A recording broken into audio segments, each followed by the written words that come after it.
আম্মা যারা আয়েশা বলেন নবী গো আমি মনে করছিলাম গো নবীজি এই আকাশের তারকারাজির চাইতে বেশি আমল বুঝি আমার আব্বা জানের হবে নবী গো। আমার নবী ডাক দিয়া কই আয়েশা ও আয়েশা রে আয়েশা তুমি কি তোমার আব্বার আমল নিয়ে চিন্তিত কয় না? আমার নবী ডাক দিয়া বলে আয়েশা আমার আবু বকরের একটা রাতের আমল পৃথিবীর সমস্ত উম্মতের আমল যদি এক পাল্লায় দেওয়া হয়, আমার আবু বকরের একটা রাতের আমল যদি এক পাল্লায় দেওয়া হয়, আমার আবু বকরের আমলের সমান কারো আমল হবে না। আমার নবী ডাক দিয়া কয় আয়েশা রে ও আয়েশা আমি নবী মক্কার জীবনে 12 বছর কালিমার দাওয়াত দিলাম, আমার পাশের মানুষগুলি আমারে কষ্ট দিল, আমার চাচা আবু লাহাব আমারে কষ্ট দিল, আমার কুষ্টের চাচা আবু জাহেল আমারে কষ্ট দিল, উতবা সাইবার আমারে কষ্ট দিল, সর্বশেষ তারা যখন আমারে হত্যা করার জন্য চক্রান্ত করলো, আমার আল্লাহ নির্দেশ দিলেন আমি আবু বকর সিদ্দিককে নিয়ে হিজরত করলাম। ওই হিজরতের রাতে গারে সুরে সোর পর্বতের গুহায় আমি যখন প্রবেশ করব, আমি রাসূল যখন আর হাঁটতে পারিলাম, আমি নবীর পা গুলো ফুলে গেল। আবু বকর সিদ্দিক বলে ইয়া রাসূলুল্লাহ আপনি আমার কাঁধ মুবারকের মধ্যে ওঠেন। কিতাবের মধ্যে পাওয়া যায় আমার নবীর কাঁধ মুবারকের মধ্যে মাওলা আলীকে আমার নবী উঠাইলেন, আর আমার নবী আবু বকর সিদ্দিকের কাঁধ মুবারকের মধ্যে উঠলেন। আবু বকর সিদ্দিক বলে ইয়া রাসূলুল্লাহ নবী গো আল্লাহর কসম করে বলি আপনি নবীজি আমার উপরে উঠছেন, আমি আবু বকর কোনো ওজন অনুভব করি না। আমার নবী বলেন আবু বকর ও আবু বকর কেমনে তুমি ওজন অনুভব করো? কারণ আমি নবী তো নূর, নূরের কোনো ওজন হয় না। কথা বলেন ঠিক কিনা বাবা? इस तरफ जो नूर है तो उसी तरफ भी नूर है, जर्रा जर्रा सब जहां का नूर से मामूर है। जोरे के सुभान अल्लाह बोलবেন না। আমার নবী ডাক দিয়া কই আয়েশা রে ও আয়েশা আমি যখন সোন পর্বতের গুহার ভিতরে ঢুকবাও, আবু বকর সিদ্দিক ডাক দিয়া কয় নবীজি ও মায়ার নবী গো আপনি গুহার ভিতরে ঢুকেন না গো নবী, আমি আবু বকর সিদ্দিক আগে গুহার ভিতরে ঢুকবাও। ইয়া রাসূলুল্লাহ নবী গো ওই গুহার ভিতরে বিষধর সাপ থাকতে পারে, ওই গুহার ভিতরে ইয়া রাসূলুল্লাহ যে কোনো কিছু থাকতে পারে। নবী গো আপনি যদি প্রবেশ করেন আর সাপ যদি আপনারে দংশন করে, আর আমি আবু বকর যদি পিছনে যায়, আমি আবু বকর সহ্য করতে পারবো না। ইয়া রাসূলুল্লাহ আমারে পারমিশন দেন, আমি আগে প্রবেশ করব গো নবী। আমি ঢুকার পরে ওই গর্তটা পরিষ্কার করে আপনাকে যখন ডাক দেব আপনি ভিতরে প্রবেশ করবেন। আবু বকর সিদ্দিক গুহার ভিতরে ঢুইকা গোটা গুহা তারে পরিষ্কার কইরা তাকায়া দেখে ছিদ্র দেখা যায় গুহার ভিতরে। মাথার পাগড়িটা খুইলাম আস্তে আস্তে ওই ছিদ্রগুলো বন্ধ কইরাও। আবু বকর সিদ্দিক বলে ইয়া রাসূলুল্লাহ নবী গো আপনার জন্য সব কিছু এবার কমপ্লিট করা হলো, আপনি প্রবেশ করেন। আমার আপনার নবী গুহার ভিতরে প্রবেশ করলেন। আল্লাহর নবী কয় আবু বকর আমি বড় ক্লান্ত হয়ে গেলাম, আমি একটু বিশ্রাম নিব, আমার বিশ্রামের ব্যবস্থা করে দাও। আবু বকর সিদ্দিক ডাক দিয়া বলেন ও মায়ার নবীজি আপনি যদি আমার অনুমতি দেন আমি আপনার এখানে বসবো, আমার রানের উপরে আপনি নবীর সের মোবারকটা রাইখা আপনি নূরের নবী একটু বিশ্রাম করেন। জোরে কি সুবহানাল্লাহ বলুন। আমার নবীজি আবু বকর সিদ্দিকের রানের উপরে সের মুবারক দাঁড়াইখা নবী ঘুমায়া গেলেন। ইন্ডিমিন টাইমে আবু বকর সিদ্দিক নজর করে রে সবগুলো ছিদ্র ঢুকায় বন্ধ করলেন, কিন্তু একটা ছিদ্র দেখা যায় যেই ছিদ্রটা বন্ধ করা হয় নাই। আবু বকর সিদ্দিক চিন্তা করে নবীরে যদি আমি ঘুম থেকে জাগাই নবীর কষ্ট হবে, আল্লাহর নবীকে ডাক দিয়া যদি ছিদ্র বন্ধ করতে যাই নবীর কষ্ট হবে, নবীর ঘুম ভেঙে যাবে। আমার নবী তো এত ক্লান্ত এত ক্লান্ত শরীর নিয়ে নবীজি শুয়ে গেলেন। আবু বকর সিদ্দিক কয় না, আমি আমার নূরের নবীরে ঘুম জাগাবো না। আবু বকর সিদ্দিক পায়ের মুড়াটা দিয়া, ওই পায়ের আঙ্গুল মোবারকটা দিয়া এবার ছিদ্রটার মধ্যে চাপ দিয়া ধরলেন। কিছুক্ষণ সময় যাওয়ার পর ওই ছিদ্রের মধ্যে কে যেন টুকটুক করে মাথা দিয়া নাড়া দেয়। আবু বকর সিদ্দিক কই, যেই ভয়ে ছিদ্রগুলো বন্ধ করলাম, আমার ভয়টা তো আসলেই কাজে লাগলো। মনে হয় ওই ছিদ্রের ভিতরে কোনো কিছু আছে। আবু বকর সিদ্দিক এবার পাউটার আরো শক্ত করে ধরলেন। একবার চিন্তা করে নবীরে ডাক দিবে কিনা, আবার চিন্তা করে না না না, আমার নূরের নবীরে ডাক দিতে পারবো না। ওই ছিদ্রের ভিতরে, ওই গর্তের ভিতরে যা কিছুই থাকুক, আমি আবু বকর সিদ্দিক পা সরাইব না। আমি আবু বকর সিদ্দিক নূরের নবীরে ডাক দিব না। কিছুক্ষণ পরে রে বন্ধু, ও শিকারপুরের বন্ধুরা, ও আমার কসবার বাবারা, শুনে যাও শুনে যাও। কিছুক্ষণ পরে ওই ছিদ্রের ভিতর থেকে একটা সাপ নবীর সাহাবী আবু বকর সিদ্দিক রাদিয়াল্লাহু তাআলা আনহুর পা মুবারকের মধ্যে যখন দংশন করলো, আবু বকর সিদ্দিকের সমস্তটা শরীর কালো হয়ে গেল। কালো হইয়া বিষের যন্ত্রণায় ছটফট ছটফট করে দুইটা চোখের পানি বিষের ব্যথায় অস্থির হইয়া চোখের পানি দুইটা ঘর ঘর করে যখন পড়াশোনা হয়ে গেল, দাড়িগুলো ভিজে আমার নবীজির গাল মুবারকের মধ্যে পানির ফোঁটা পড়ে গেল। জোরে কি আল্লাহু আকবার বলা যাবে না? আবু বকর সিদ্দিকের চোখের পানি আমার আপনার নবী রাহমাতুল লিল আলামিনের গাল মুবারকের মধ্যে পড়লেন। আল্লাহু আকবার কোন? আমার নবীজি আবার তাবাসসুম মুস্কি হাসি দিয়া কই, আবু বকর, ও আবু বকর, আবু বকর রে, তুমিও তো আমার সাথে হিজরত করেছো, তুমিও ক্লান্ত, আমি নবী বিশ্রাম নিচ্ছি, তুমি বিশ্রাম নেওয়ার সুযোগ হয় নাই, তুমি কি সেই কষ্টে কান্না করছো? আমার নবী চোখ খুলে তাকায় দেখে আবু বকর সিদ্দিকের চেহারাটা কালো হয়ে গেল। আবু বকর সিদ্দিক বলে, ফিদাকা বি ওয়া উম্মি ইয়া রাসূলুল্লাহ, নবী গো, আমার মা বাবা আপনার কদমে কুরবান হয়ে যাক। আল্লাহর কসম করে বলি গো নবী, আমি আবু বকর সিদ্দিক যদি এক রাত্র দুই রাত্র না গো নবী, আপনি যেদিন আমাকে বলেছেন আমাকে হিজরত করবেন, ওই দিন থেকে আজকে পর্যন্ত আমি আবু বকর সিদ্দিক ঘুমাই নাই। নবী গো, ও মায়ার নবীজি, আমি আবু বকর বিশ্রামের জন্য কান্না করি না, আমি আবু বকর আরামের জন্য কান্দি না। আমি আবু বকর কেন কান্দি জানেননি? আমার ওই যে পাটা দেখা যায়, আমার পায়ের মুড়ার ভিতরে একটা ছিদ্র ছিল গো নবী, আমি ছিদ্রটার পা দিয়া বন্ধ করছি। ওই ছিদ্রের ভিতরে মনে হয় কোনো সাপ আছে গো নবী, যে সাপটা আমার দংশন করলো, সাপের ব্যথায় আমি সহ্য করতে পারি না, এই জন্য আমি আবু বকর কান্না করি। আমার নবী কই, আবু বকর পাউটা সরাও, আমি দেখতে চাই কে তোমার দংশন করলো। আমার নবীজি ডাক দিয়া কই, আবু বকর, আবু বকর রে, পাউটা সরাও, আমি দেখি কে গর্তের ভিতরে। আমার নবীর সাহাবী আস্তে করে পাউটা সরাইলেন। ওই গর্তের ভিতর থেকে একটা সাপ এবার বের হইয়া সাপটা ডাক দিয়া কই, মালিক, ও আল্লাহ, তোমার নবী তো আমার কথা বুঝে, তোমার নবী তো সাপের কথা বুঝে, মাছের কথা বুঝে, কারণ তোমার নবী হলো রাহমাতুল লিল আলামিন। কথা বলেন ঠিক কিনা? সাপটা এবার ডাক দিয়া কই, নবী গো, নবী গো, নবী গো, আমার বেয়াদবি নিয়েন না গো নবী, ইয়া রাসূলুল্লাহ, নবীজি, আমি বড় আশা নিয়ে এই গুহার ভিতরে আছি গো নবীজি, আপনি জানেননি গো নবীজি, আমি দুনিয়ার কোন সাধারণ সাপ না, আমি অতি ঈসা নবীর উম্মতের একজন জিন। ওই সময় ঈসা নবীর মজলিসে আমি শুনেছি আপনি আখির জামানার নবী আসবেন, আপনার মর্যাদা সমস্ত নবীদের উপরে, আপনি নবীরে না বাড়াইলে আল্লাহ কিছুই বানাইতো না, আপনি নবীরে সৃষ্টি না করলে আল্লাহ কিছুই সৃষ্টি করতো না গো নবী।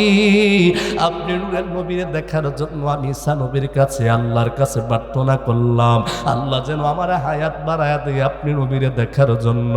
ও মায়ার নবীজি, আমি এই গুহার গুহার ভিতর থেকে কোনো জায়গায় যায় না, আপনি নূরের নবীকে দেখার জন্য।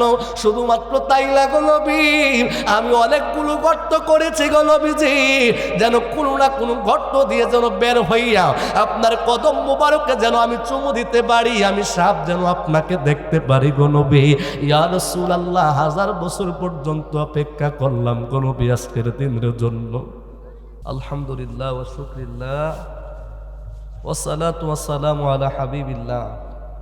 ঐতিহ্যবাহী শিকারপুর দক্ষিণ পাড়া বাইতুল আমান জামে মসজিদ কমিটি ও আলা হযরত যুব সংঘের উদ্যোগে সমস্ত কবরবাসীদের স্মরণের আয়োজিত আজকের 16তম বার্ষিক ঐতিহাসিক সুন্নি মহাসম্মেলনের সম্মানিত সভাপতি জনাব হাজী উসমান আলী মেম্বার সাহেব, সভাপতি অত্র মসজিদ কমিটি, সকলে বলি আলহামদুলিল্লাহ।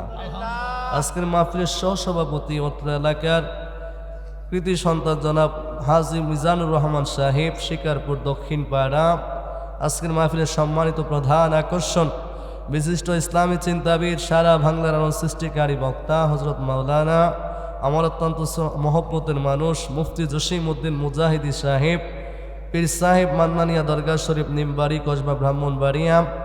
বিশেষ বক্তা হিসাবে তিনি আলোচনা করেছেন আপনাদের শিকারপুর দক্ষিণ পাড়া বাইতুল আমান জামে মসজিদের সম্মানিত ইমাম ও খতিব আমার অত্যন্ত মহব্বতের ভাইজান হযরত মাওলানা কারি হুসাইন আহমদ সুনামগঞ্জি সাহেব। আমার পূর্বে যিনি গুরুত্বপূর্ণ আলোচনা করেছেন আপনাদের গ্রামের কৃতি সন্তান হযরত মাওলানা হাফেজ খলিলুর রহমান সাহেব, শিকারপুর কসবা ব্রাহ্মণবাড়িয়া। আমন্ত্রিত বিশেষ অতিথিবৃন্দ জনাব মনিরুল ইসলাম ভুইয়া ফ্রান্স প্রবাসী, জনাব ইকবাল হোসেন ভুইয়া আমেরিকা প্রবাসী, জনাব আলাউদ্দিন ভুইয়া ইটালি প্রবাসী, জনাব ইয়াসিন আরাফাত জাপান প্রবাসী। বিশেষ করে মাহফিল ইন্তেজামিয়া কমিটির পক্ষে শিকারপুর আলা হযরত যুব সংগঠন সঞ্চালনায় রয়েছেন মাওলানা জামির হোসেন সহ দিগার উলামায়ে কেরাম, আরও রয়েছেন আমার বন্ধুপুর মাওলানা আশিক এলাহি সহ উপস্থিত রয়েছেন হযরত মাওলানা হাফেজ জাবের আল মাহমুদ এবং আমার ইমানদার বাবা ভাইয়েরা, যুবক বন্ধুরা, স্কুল কলেজ ইউনিভার্সিটি পুরো শিক্ষার্থীরা, বিভিন্ন পেশায় নিয়োজিত ব্যবসায়িক চাকরিজীবী, দিনমজুর, শ্রমিক, ড্রাইভার, সকল পেশার সকল বর্ণের ইমানদার সুন্নি মুসলমান বাবা ভাইয়েরা, পর্দানিসীন মা ও বোনেরা, সবার প্রতি আবারও সালাম পেশ করছি। আসসালামু আলাইকুম ওয়া রাহমাতুল্লাহি ওয়া বারাকাতুহু। বাজান, আপনারা কি কষ্ট পেয়েছেন? রাগ করেছেন মনে হয়। আমি আপনাদেরকে নিয়ে সরাসরি আলোচনার দিকে যাব। যেহেতু মাহফিলটা কবরবাসীদের স্মরণে, সেই জন্য ওনাদের ইসালে সাওয়াব, ওনাদের জন্য দোয়া না করলে আমাদের সেই হক আদায় হবে না। ঠিক কিনা বলেন? জানি না কখন কোন মুহূর্তে কার দোয়াটা আল্লাহর কাছে কবুল হয়, কেউ জানে না। জানে? কথা বলেন, কেউ বলতে পারে? পারে। সেই জন্য আপনাদেরকে নিয়ে একটু দোয়া করেছে। আখিরে মোনাজাত তো হবে ইনশাআল্লাহ। তবে আমি কেন করলাম, হইতে পারে আমি গুনাহগার মানুষ, কিন্তু এখানে হয়তো কোনো একজন আল্লাহর মকবুল বান্দা থাকতে পারেন, যার আমিনের কারণে আজকের মোনাজাতটা কবুল হয়ে যেতে পারে। কথা বলেন, পারে না? পারে। সেই জন্য আমরা সুন্নিরা দুয়ার পক্ষে না বিপক্ষে? জোরে বলেন, পক্ষে না বিপক্ষে?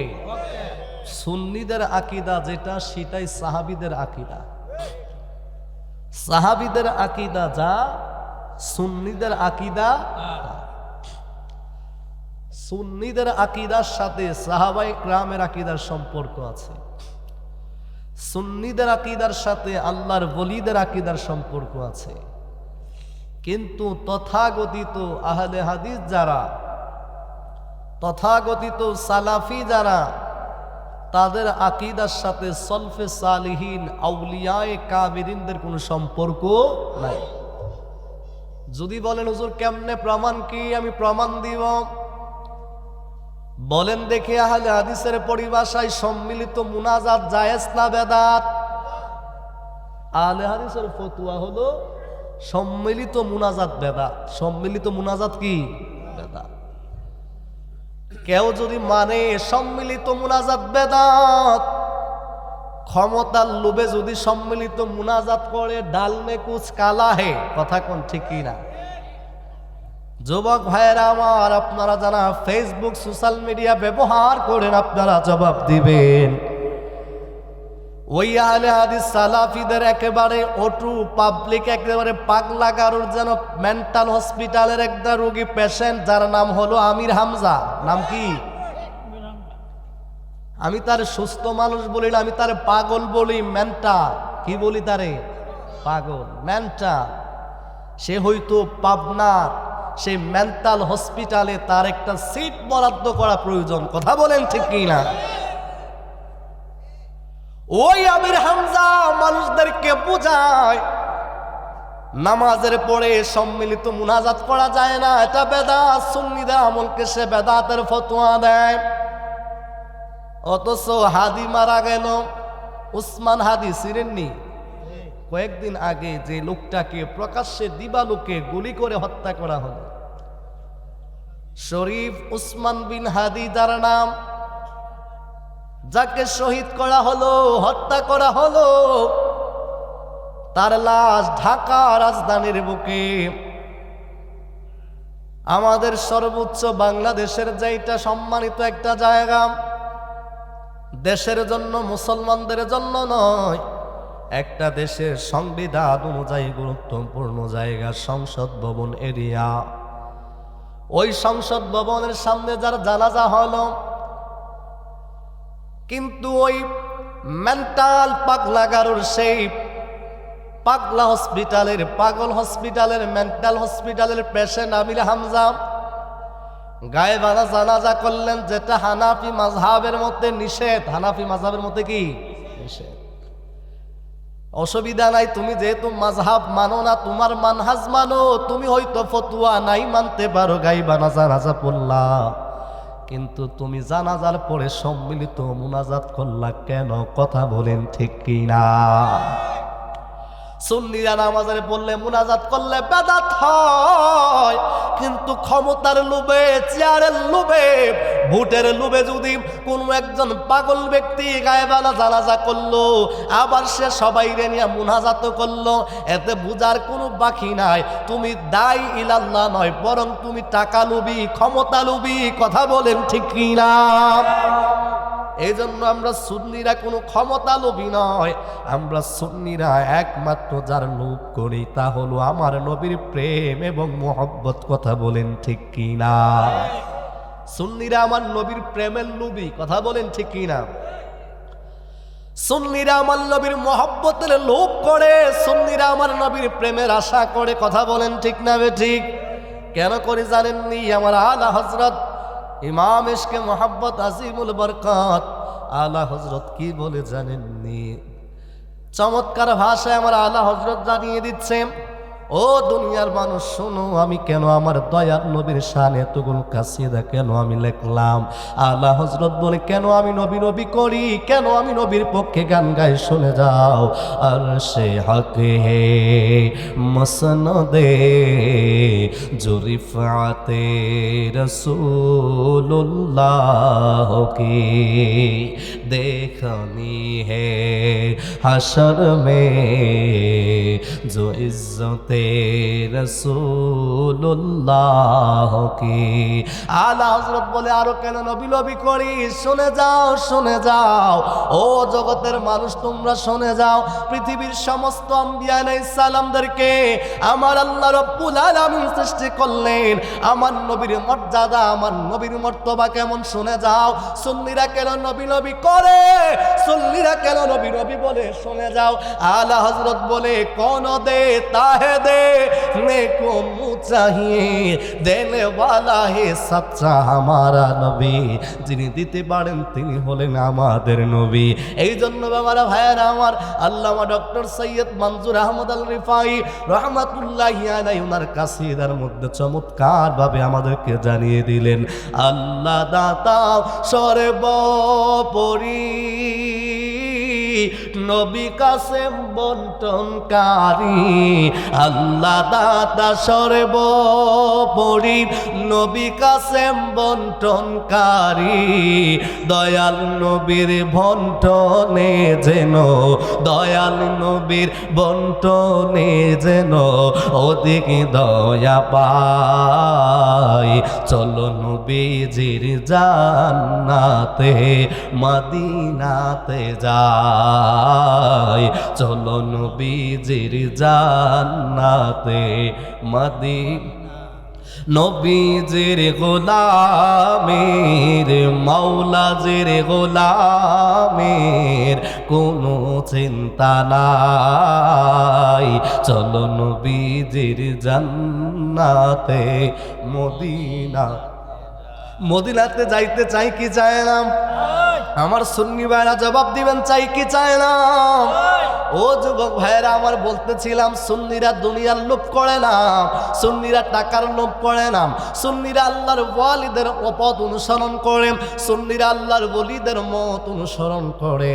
এই জন্য কেন তাদের পথ মত অনুসরণ করে শুনে যাও, আল্লাহ রাব্বুল আলামিন কোরআন কারীমের মধ্যে জানিয়ে দেয়, আতিউল্লাহ ওয়া আতিউর রাসূলা ওয়া উলিল আমরি মিনকুম। জোরে কি সুবহানাল্লাহ বলবেন না? আল্লাহ বলেন পৃথিবীতে 3 শ্রেণীর মানুষের অনুসরণ করবে। এই 3 শ্রেণীর মানুষ আল্লাহ বলেন 3টা অনুসরণ তোমরা করতে পারবে, এই 3টার বাইরে আর কার অনুসরণ তোমরা করতে পারবে না। আল্লাহ গো, কাদের অনুসরণ আমরা করব একটু করে বলে দেন। আল্লাহ বলেন প্রথম নাম্বার, আমি আল্লাহর অনুসরণ করবে। কার অনুসরণ? আতিউল্লাহ, আমি আল্লাহর অনুসরণ করব। ও আমার শিকারপুরের যুবক ভাইয়েরা, মুরব্বী বাবারা জবাব দিবেন, জীবনে কোনোদিন আল্লাহরে দেখছেননি? আরো জোরে কোন দেখছেননি? না দেখা আল্লাহরে কেমনে অনুসরণ করবেন? আল্লাহরে না দেখলে কেমনে আল্লাহর অনুসরণ করবেন? আমি শামসুল আলম হুসাইনের আপনারা এই মুহূর্তে দেখছেন, আগামীকাল যদি কেউ জিজ্ঞাসা করে, ভাই ওই যে হুজুরটা আসছিল শামসুল আলম হুসাইনি, সে কেমন কেমন পোশাক সে পরিধান করত, জবাব দিতে পারবেন ওই লোকটা কেমন পোশাক আমি পরিধান করেছি? আপনারা জবাব দিতে পারবেন, কারণ আপনারা আমাকে দেখেছেন। আল্লাহকে কোনোদিন দেখেন নাই। এবার আল্লাহকে প্রশ্ন করি, মালিক ও আমার আল্লাহ গো, আমরা তো আপনার দেখলাম না, কেমনে আপনার অনুসরণ করবো একটু করে বলে দেন। আমার শিকারপুরের বাবারাম, আল্লাহ রাব্বুল আলামিন কুরআনুল কারীমের অন্য জায়গায় আমার আল্লাহ জানিয়ে দেয়, মাই ইউতিইর রাসূলা ফাকাদ আতা আল্লাহ। আল্লাহ বলেন জগতের মানুষ শোনা যাও, কেউ যদি আমার নবীর ইত্তেবা করে, আমার নবীর অনুসরণ করে, মাইয়ুতির রাসূলা, কেউ যদি আমার রাসূলের ইত্তেবা করে, কেউ যদি আমার নবীর অনুসরণ করে, আতা আল্লাহ, ওই ব্যক্তিটা আমি আল্লাহর ইত্তেবা অনুসরণ করলো। তার মানে বোঝা যায় নবীরে মানলেই আল্লাহ মানা হয়, নবীরে পাইলে আল্লাহ পাওয়া হয়, নবীরে চিনলেই আল্লাহ চেনা হয়। কথা বলো ঠিক না বেঠিক? নবী মানা আল্লাহ মানা, নবী মানা নয়, নবী মানলে আল্লাহ মানা হয়। কথা কোন ঠিক না বেঠিক? ওরে আল্লাহ মানা নবী মানা নয়,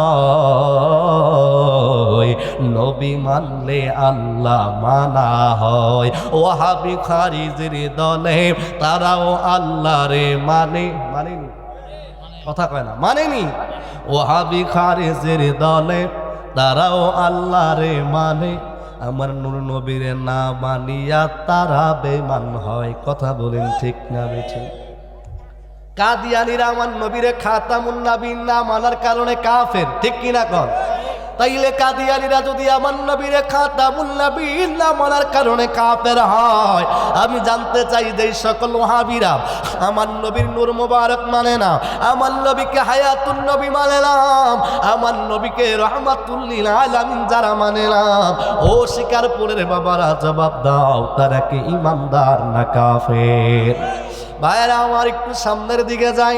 আল্লাহ বলেন প্রথম নম্বরে আতিউল্লাহ, আমি আল্লাহর ইতাআত করো, আতিউর রাসূলা, আমার নবীর ইতাআত করো, আমি নবী আমার নবীর ইত্তেবা অনুসরণ করো।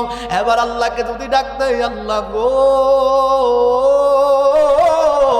ও আমাদের মালিক, আমরা আপনারে দেখি নাই, আপনার ইত্তেবা অনুসরণ করতে পারবো না, যেহেতু আপনি সংশোধন করে দিলেন, আপনি আমাদেরকে সোজা রাস্তা দেখাইলেন।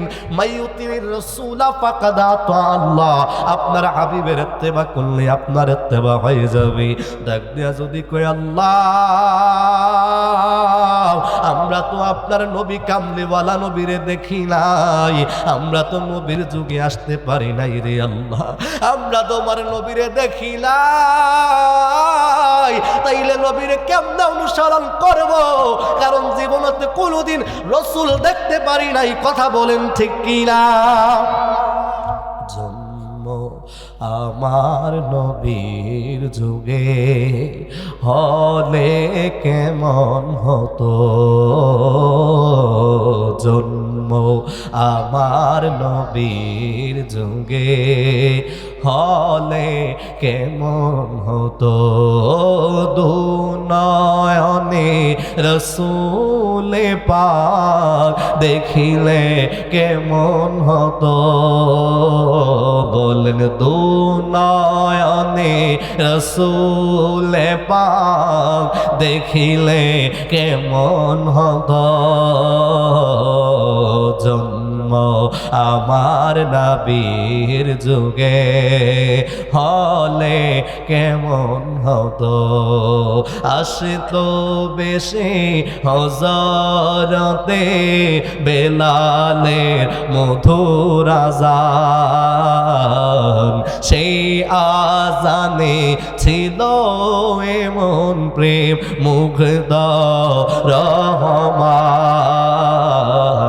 দয়াল নবীর পিছে নামাজ পড়লে কেমন হতো। আওয়াজ করে কি আল্লাহু আকবার বলা যাবে না? ভাইয়েরা আমার, আল্লাহ বলেন আমার নবীরে দেখো নাই, তাইলে কি সলিউশন? আল্লাহ কই সেটাও আমি বলে দিয়েছি, ওয়া উলিল আমরি মিনকুম, যারা আমি আল্লাহর বলি, আমি আল্লাহর বন্ধু যারা, ও জগৎবাসী শুনে যাও, শুনে যাও, আমার আল্লাহর ওলিদের পথ এবং তাদের মত তোমরা অনুসরণ করো। এবার ওয়াহাবীরা কইব এখানে তো উলিল আমরের কথা বলেছেন, এই জন্য আমার আল্লাহ কুরআনুল কারীমের প্রথম সূরা আমার আল্লাহ রব্বুল আলামিন উম্মুল কুরআন যাকে বলা হয়, যার নাম হলো আশ-শিফা, যার নাম হলো আল ফাতিহা, যার নাম হলো আদ-দুআ, যে সূরাটাকে সহজ ভাষায় আমরা মুরব্বিরা চিনি আলহামদুলিল্লাহ সূরা হিসাবে। যারা কোরআন তেলাওয়াত করতে পারে তারা শিখে সূরা ফাতিহা হিসাবে, আছে না নাই? আওয়াজটা আসতে হইল। শিকারপুর কোরআন শরীফে মনে সূরা ফাতিহা নাই? জোরে কন্যা আসেনি? সূরার নাম কি? সূরাতুল ফাতিহা। সূরাতুল কোরআন শরীফের সূরাতুল ফাতিহা এমন একটা সূরা, যেই সূরা ছাড়া কোনো মোল্লাই যদি নামাজ পড়ে নামাজ হবে নি। লা সালাতা ইল্লা বিল ফাতিহা, ফাতিহা ছাড়া কারো নামাজ হবে না। কথা কোন ঠিক কি না? ওই সূরা ফাতিহার ভিতরে, দুয়ার ভিতরে আমার আল্লাহ দোয়া শিক্ষা দেয়। কি শিক্ষা দেয়? আল্লাহ বলেন বান্দা তুমি দোয়া করো ইহদিনাস সিরাতাল মুস্তাকিম, আল্লাহ আপনি আমাকে সরল সরল পথে পরিচালিত করেন। তারপরে আল্লাহ শিক্ষা দেয় সিরাতাল্লাযিনা আনআমতা আলাইহিম, সিরাতে মুস্তাকিম হলো ওই পথ যেই পথে আল্লাহর নিয়ামত প্রাপ্ত বান্দারা পরিচালিত হয়েছে। জোরে কি সুবহানাল্লাহ বলবেন না? আল্লাহর নিয়ামত প্রাপ্ত বান্দারা কারা? তাদের পরিচয় কি? আমার আল্লাহ কুরআনুল কারীমের অপর জায়গার মধ্যে আমার আল্লাহ জানিয়ে দেয় আনআমাল্লাহু আলাইহিম মিনান নাবিয়িনা ওয়াস সিদ্দিকিনা ওয়াস শুহাদাই ওয়াস সালিহিন। আল্লাহ কয় বান্দারে, ও বান্দারা শুনে যাও, শুনে যাও, আমি আল্লাহ পৃথিবীতে 4 ক্যাটাগরির মানুষদেরকে আমি আল্লাহর নিয়ামত প্রাপ্ত বান্দা হিসাবে ঘোষণা দিলাম। সুবহানাল্লাহ কে জোরে বলুন। আল্লাহ কয় 4 শ্রেণীর মানুষ যাদেরকে আমি আল্লাহর নিয়ামত প্রাপ্ত বান্দা হিসাবে ঘোষণা দিলাম, ওই 4 শ্রেণীর মানুষদেরকে তোমরা অনুসরণ করবা। তারা কারা? আমার আল্লাহ কয় মিনান নাবিয়িনা, নাম্বার 1 হলো নবীরা, নবীরা, নবীরা। নাম্বার 2 আমার আল্লাহ বলেন মিনান নাবিয়িনার পরে ওয়াস সিদ্দিকিনা, যারা সিদ্দিক, যারা সিদ্দিক মানে সত্যবাদী। আমগো দেশের আব্দুল করিমের ছেলে সিদ্দিক না, যে সিদ্দিক রাতের বেলায় মোবাইল টিপে মানুষের সাথে চ্যাটিং করে, ওই সিদ্দিক না। যে সিদ্দিক দিনের বেলা যায় পাশের বাড়ির মানুষের জমিনের আইল কাটটা জায়গা বাড়ায়। কথা কোন ঠিক কিনা? এই তো এখন দানের মৌসুম। হাজি সাহেব হেতে আইলে যায় কইব কূপ দে ডাবায় কাটিস, কারণ আমি হেতে আসতে সুযোগ পাই না, অথচ হাজি সাহেব 3 বার কাটে। কয়বার? কথা কয় না রে, কয়বার কাটে? হাজি সাহেব মানুষ যায় কই আমি জমিনে আসতে পারি না, জমিন সব বন্ধক সব দিয়ে দিছি। কিসের উপরে? কই বাগি দিয়ে দিছি। বর্গা নাকি? বর্গা চাষ আসেনি? আছে। হাজি সাহেব কই আমি নিজে ক্ষেত করি না, বর্গা চাষ দিয়ে দিছি। কই কি হয়েছে? কই আইল কাটার সময় আমি যাবো। এবার হাজি সাহেব গেছেন, কাজের লোক নিছে, কই ডাবায়া কাট, কারণ আমি বছরে একবার আসি। কয়বার আসি? কয়। মাশাল্লাহ। এবার হাজি সাহেব কইতে দেরি, এত কোপ দেয়। কয় বেড়া কাটা বাড়াস বেড়া, জীবনে কত আইল কাটছে, আরো বাড়ায় কোপ দেয়। ও হাজি সাহেব কোপ দিলে তো আইল থাকবো না, ফইরা যাবে। কইটা আমার জায়গা তুই আইলটা কেমনে? কইটা উফের হেদ, আমারটা বাড়ির হেদ, তো হেদ বাইঙ্গা আমার দিকে ঘুরছে। আচ্ছা, কোন জীবনে কোনোদিন এমন ঘটনা আছে যে নিচের হেদ বাইঙ্গা বাড়ে? এমন কি আছে নাকি? যেটা খোঁজ এটা তো বাইঙ্গার জমিনে পড়ে। কথা কোন ঠিক কিনা? টান জমিন থেকে মারি বাইঙ্গা খোঁজ জমিনে আসে। হাজি সাহেব কয় এটা আমার ওই বাইঙ্গা আইছে, কাঠ। এবার কাটা শুরু করছে। সময় আমরা যখন ছোট ছিলাম দেখছি জমিনের আইল দিয়া সেই দরকার থেকে হাঁটা শুরু করলে চতুরা শরীফ কুতুবুলের সাথে এখানে আসছি, কোনো কাটছি দোয়া লাগে নাই, দুইজন একসাথে হাঁটতে পারছি। আর এখন এমন আইল দিছে, এক পাও দিয়ে আরেক পাও দিলে মনে হয় যেন ডিজে ডান্স করতেছে, এমনি নাচন লাগে। কথা কোন ঠিক কিনা? হেতের আইল কাটতে কাটতে এমন মুডা করছে, এখন আর নাচন ছাড়া আড়ন জানা। কথা কোন ঠিক কিনা? কি কোন নাচন ছাড়া আড়নের কোনো ব্যবস্থা আছে? আর আগের আইল ছিল নাচন লাগছে না, সুজা আটটা যেমন গেছে। কথা বলেন ঠিক কিনা? এমন হাজি সাহেব আসেনি? ওই আবার আপনারা রাগ করেন না, সব হাজি সাহেব হারাপ না। কথা কয় না, সব হাজি সাহেব হারাপ না। হাজি সাহেবের হজ হয়েছে নি? কথা কয় না, হয়েছে নি? মক্কায় যদি খোদা মিলত, নবী মিলত মদিনায়, দেশে ফিরা কেউ আইতো না হজ করিতে যারা যায়। মক্কায় যদি খোদা মিলত, নবী মিলত মদিনায়, ওরে দেশে ফিরা কেউ আইতো না হজ করিতে যারা যায়। কেউ যায় দেশ ভ্রমণে, কেউ যায় টাকার গরমে, কেউ যায় দেশ ভ্রমণে, কেউ যায় টাকার গরমে। হাজিরা যায় হজ করিতে দুনিয়ানে সোনা দানা। ওরে ও মাঝি ভাই, ওরে ও ইমানদার মুসলমান ভাই শুনে যাও, ওরে ও আমার শিকারপুরের বাবারা শুনে যাও, ও আমার বন্ধুরা শুনে যাও, ও আমার বাবারা শুনে যাও। এই ধরনের অনেক হাজি পাওয়া যায় যারা হজ করতে যায়, কিন্তু আল্লাহকে সন্তুষ্ট করার জন্য না, মানুষদেরকে বোঝানোর জন্য যায়। এমন অনেক হাজি পাওয়া যায় মার্কেট করার জন্য যায়। যেই হাজি নিজের সংযত করতে পারে নাই, তার হজ আল্লাহর কাছে কবুল হবে না। বাবারা, ভাইয়েরা, বন্ধুরা আমার, যেই কথাটুকুন বলতেছিলাম, আল্লাহ কয় সিদ্দিকদের অনুসরণ করো। মনে আসেনি আপনাদের কথা? হ্যাঁ হ্যাঁ, মনে আছে তো নাকি? আছে তো বাবা? মিনান নাবিয়িনা ওয়াস সিদ্দিকিনা। 3 নম্বরে আমার আল্লাহ কই ওয়াস শুহাদা, যারা ইসলামের জন্য শহীদ হয়েছে তোমরা তাদেরকে অনুসরণ করো। 4 নম্বরে আমার আল্লাহ কই ওয়াস সালিহিন, যারা আমি আল্লাহর বলি, আমি আল্লাহর বন্ধু যারা, তোমরা তাদের অনুসরণ করো। জোরে কি সুবহানাল্লাহ বলা যাবে না? সিদ্দিকদের মধ্যে যিনি সিদ্দিকে আকবর, তিনার নাম হলো আবু বকর সিদ্দিক রাদিয়াল্লাহু তাআলা। কথা বলেন ঠিক কিনা? আবু বকর সিদ্দিক রাদিয়াল্লাহু তাআলা, যার জীবনী আলোচনা করে আমি গুনাহগার শেষ করতে পারবো না। কারণ আমার নবী বলেন পৃথিবীর জমিনে আমি আল্লাহর রাসূল 2 জন মানুষের কাছে ঋণী, যাদের ঋণ আমি নবী শোধ করতে পারবো না। জিজ্ঞাসা করি, ইয়া রাসূলুল্লাহ, আপনি কি আপনার বাবার কাছে ঋণী? আমার নবী বলেন, না। ইয়া রাসূলুল্লাহ, আপনি কি আপনার মায়ের কাছে ঋণী? আমার নবী বলেন, না। ইয়া রাসূলুল্লাহ, তাইলে আপনি কাদের কাছে ঋণী গো নবী? আমার নবী জবাব দেয়, 2 জন মানুষের কাছে আমি ঋণী। এদের মধ্যে একজন হলো পুরুষ, আরেকজন হলো মহিলা। আমার নবী ডাক দেয়, একজনের নাম হলো খাদিজাতুল কুবরা, আরেকজনের নাম হলো আবু বকর সিদ্দিক। জবানটা খুলে কি আল্লাহু আকবার বলা যাবে না? ইয়া রাসূলুল্লাহ, নবীজি,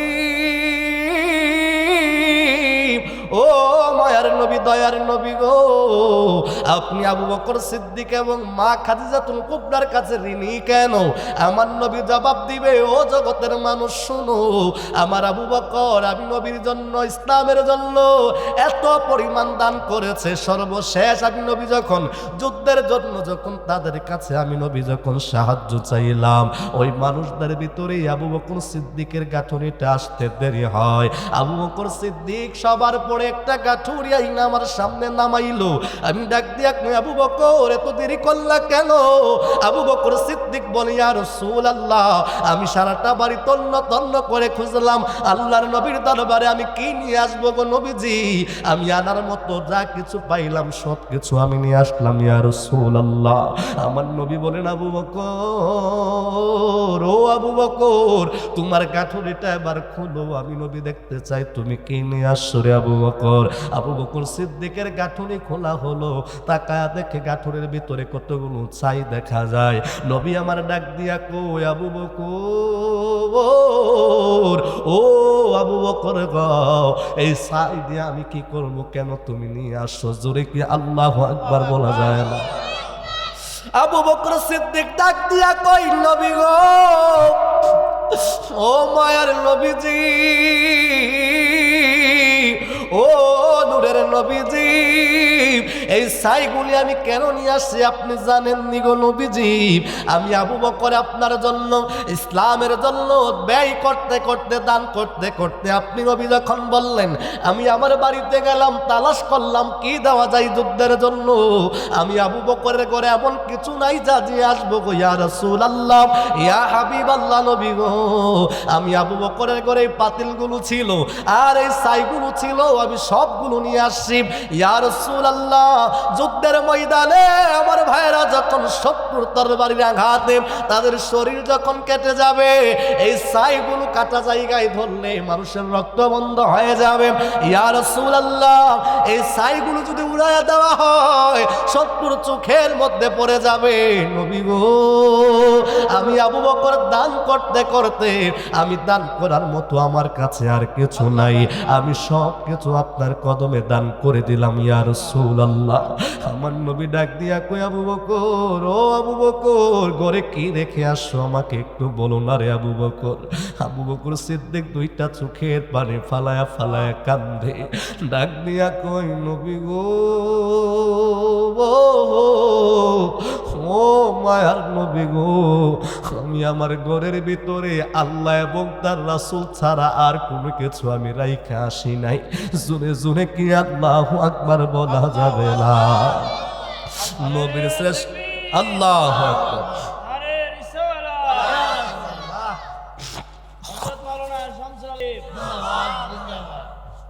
নবীর শ্রেষ্ঠ সাহাবী হযরত আবু বকর সিদ্দিকী, নবীর শ্রেষ্ঠ সাহাবী হযরত আবু বকর সিদ্দিকী। বাবা ভালোবেসে নবীজিকে, ভালোবেসে নবীজিকে শৈল পাশে মদিনা, মদিনা মদিনা আশিক মুমিনের ঠিকানা। বলেন মদিনা মদিনা আশিক মুমিনের ঠিকানা। তোমরা দিদার চেয়ে কাঁদো সবাই, দিদার চেয়ে কাঁদো সবাই, হও না নবীর দেওয়ানা। মদিনা মদিনা আশিক মুমিনের ঠিকানা।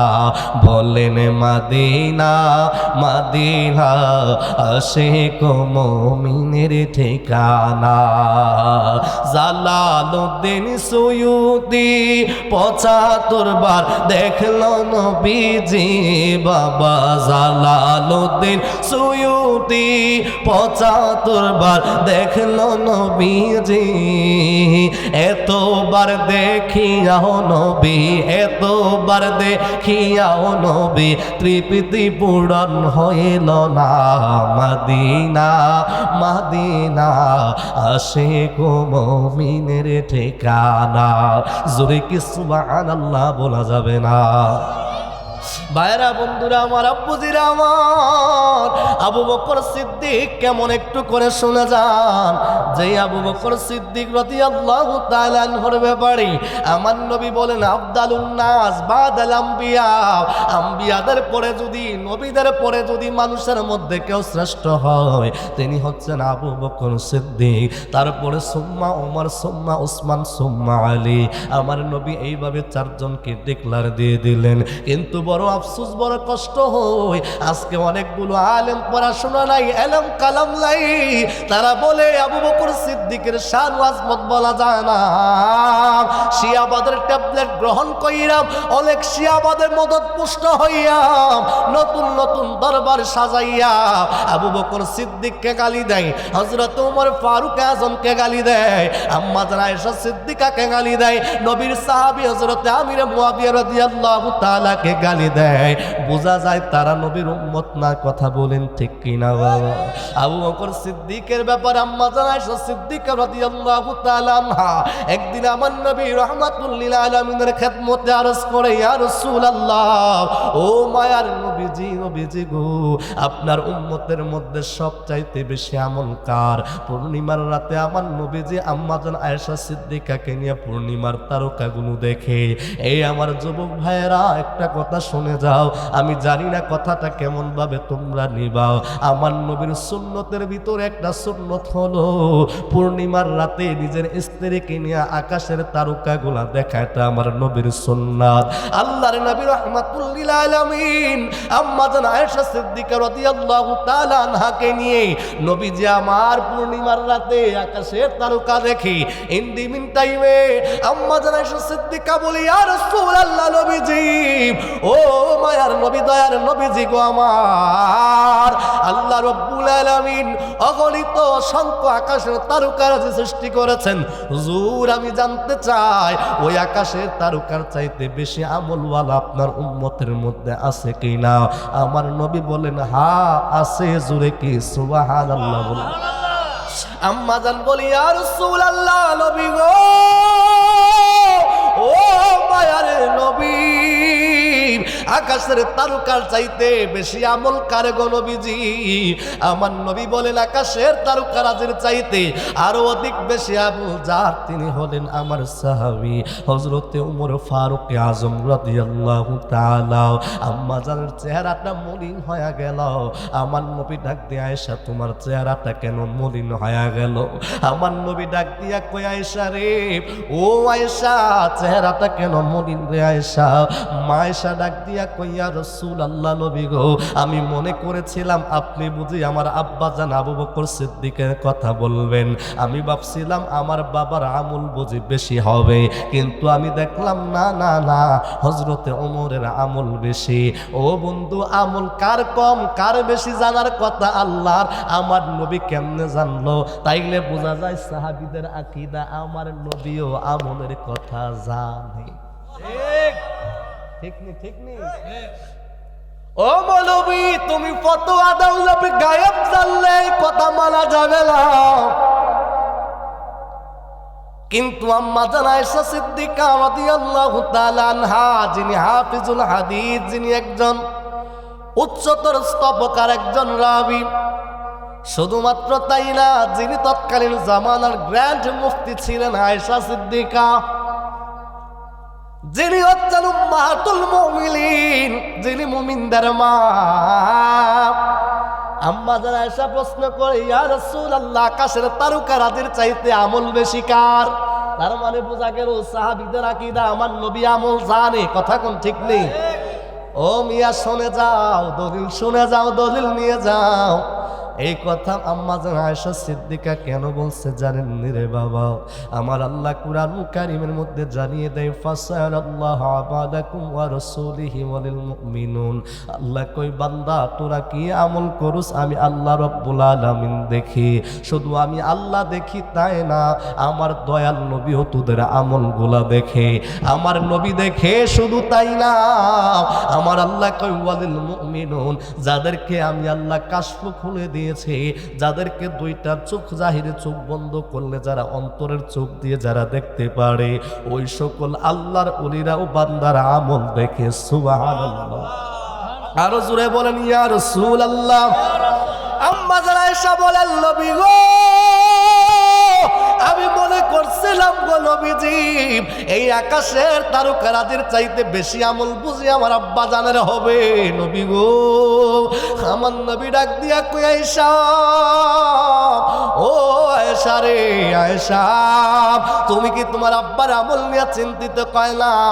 আমার নবী ডাক দিয়া বলে আয়েশা, আমার আবু বকরের একটা রাতের আমল পৃথিবীর সমস্ত উম্মতের আমল যদি এক পাল্লায় দেওয়া হয়, আমার আবু বকরের একটা রাতের আমল যদি এক পাল্লায় দেওয়া হয়, আমার আবু বকরের আমলের সমান কারো আমল হবে না। আমার নবী ডাক দিয়া কই আয়েশা রে ও আয়েশা, আমি নবী মক্কার জীবনে 12 বছর কালিমার দাওয়াত দিলাম, আমার পাশের মানুষগুলি আমারে কষ্ট দিল, আমার চাচা আবু লাহাব আমারে কষ্ট দিল, আমার গোষ্ঠীর চাচা আবু জাহেল আমারে কষ্ট দিল, উতবা সাইবার আমারে কষ্ট দিল, সর্বশেষ তারা যখন আমারে হত্যা করার জন্য চক্রান্ত করলো, আমার আল্লাহ নির্দেশ দিলেন আমি আবু বকর সিদ্দিককে নিয়ে হিজরত করলাম। ওই হিজরতের রাতে গারে সুরে সোর পর্বতের গুহায় আমি যখন প্রবেশ করব, আমি রাসূল যখন আর হাঁটতে পারি না, আমি নবীর পা গুলো ফুলে গেল। আবু বকর সিদ্দিক বলে ইয়া রাসূলুল্লাহ, আপনি আমার কাঁধ মুবারকের মধ্যে ওঠেন। কিতাবের মধ্যে পাওয়া যায় আমার নবীর কাঁধ মুবারকের মধ্যে মাওলা আলীকে আমার নবী উঠাইলেন, আর আমার নবী আবু বকর সিদ্দিকের কাঁধ মুবারকের মধ্যে উঠলেন। আবু বকর সিদ্দিক বলে ইয়া রাসূলুল্লাহ, নবী গো, আল্লাহর কসম করে বলি, আপনি নবীজি আমার উপরে উঠছেন, আমি আবু বকর কোনো ওজন অনুভব করি না। আমার নবী বলেন আবু বকর, ও আবু বকর, কেমনে তুমি ওজন অনুভব করো?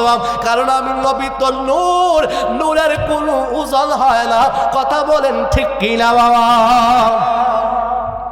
इस तरफ जो नूर है तो उसी तरफ भी नूर है, जर्रा जर्रा सब जहां का नूर से मामूर है। जोरे के सुभान अल्लाह बोलবেন না। আমার নবী ডাক দিয়া কই আয়েশা রে, ও আয়েশা, আমি যখন সোর পর্বতের গুহার ভিতরে ঢুকবাও, আবু বকর সিদ্দিক ডাক দিয়া কয় নবীজি, ও মায়ার নবী গো, আপনি গুহার ভিতরে ঢুকেন না গো নবী, আমি আবু বকর সিদ্দিক আগে গুহার ভিতরে ঢুকবাও। ইয়া রাসূলুল্লাহ, নবী গো, ওই গুহার ভিতরে বিষধর সাপ থাকতে পারে, ওই গুহার ভিতরে ইয়া রাসূলুল্লাহ যে কোনো কিছু থাকতে পারে। নবী গো, আপনি যদি প্রবেশ করেন আর সাপ যদি আপনারে দংশন করে, আর আমি আবু বকর যদি পিছনে যায়, আমি আবু বকর সহ্য করতে পারবো না। ইয়া রাসূলুল্লাহ, আমারে পারমিশন দেন, আমি আগে প্রবেশ করব গো নবী। আমি ঢুকার পরে ওই গর্তটা পরিষ্কার করে আপনাকে যখন ডাক দিব, আপনি ভিতরে প্রবেশ করবেন। আবু বকর সিদ্দিক গুহার ভিতরে ঢুইকা গোটা গুহা তারে পরিষ্কার কইরা তাকায়া দেখে ছিদ্র দেখা যায় গুহার ভিতরে। মাথার পাগড়িটা খুইলাম, আস্তে আস্তে ওই ছিদ্রগুলো বন্ধ কইরা আবু বকর সিদ্দিক বলে ইয়া রাসূলুল্লাহ, নবী গো, আপনার জন্য সব কিছু এবার কমপ্লিট করা হলো, আপনি প্রবেশ করেন। আমার আপনার নবী গুহার ভিতরে প্রবেশ করলেন। আল্লাহর নবী কয় আবু বকর, আমি বড় ক্লান্ত হয়ে গেলাম, আমি একটু বিশ্রাম নিব, আমার বিশ্রামের ব্যবস্থা করে দাও। আবু বকর সিদ্দিক ডাক দিয়া বলেন, ও মায়ার নবীজি, আপনি যদি আমার অনুমতি দেন, আমি আপনার এখানে বসবো, আমার রানের উপরে আপনি নবীর সের মোবারকটা রাইখা আপনি নূরের নবী একটু বিশ্রাম করেন। জোরে কি সুবহানাল্লাহ বলুন। আমার নবীজি আবু বকর সিদ্দিকের রানের উপরে স্যার মুবারক দাঁড়াইখা নবী ঘুমায়া গেলেন। ইন্ডিমিন টাইমে আবু বকর সিদ্দিক নজর করে রে সবগুলো ছিদ্র ঢুকায় বন্ধ করলেন, কিন্তু একটা ছিদ্র দেখা যায়, যেই ছিদ্রটা বন্ধ করা হয় নাই।